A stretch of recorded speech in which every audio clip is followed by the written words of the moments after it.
দুনিয়ায় দুনিয়ায় করি যতই চিল্লাচিল্লি করেন, দুনিয়ায় তো আমরা আসলে কিছুদিনের মেহমান। 2 দিনের দুনিয়ায়, আজ আছি তো কাল নাই। আজকে মরে গেলে কালকে সবাই ভুলে যাবে।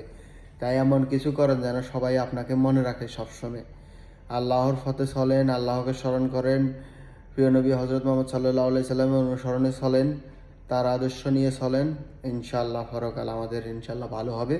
তাই আল্লাহ যেন সবাইকে তার 5 ওয়াক্ত নামাজ আদায় করার তৌফিক দান করে, তার দেখানো পথে চলতে পারে সেই তৌফিক দান করে আল্লাহ সবার মনে রহমত দান করুক, এই দোয়াই করি। ইনশাআল্লাহ সবাই সবাই এমনভাবে চলবেন, দুনিয়ায় আসলে আমরা কিছুদিনের মেহমান, আজকে আছি কালকে নাই। তো ওই হিসাবে চলবেন, পরকালে যেন আমরা সবাই জান্নাতের উচ্চস্তরে যাইতে পারি সেই তৌফিক আল্লাহ পাকে দান করে ইনশাআল্লাহ। হজরত মোহাম্মদ সাল্লাল্লাহু আলাইহি সাল্লামের সুপারিশ ছাড়া আমরা কখনো জান্নাতে যেতে পারবো না, তাই ওনার অনুসরণে চলবেন ইনশাআল্লাহ।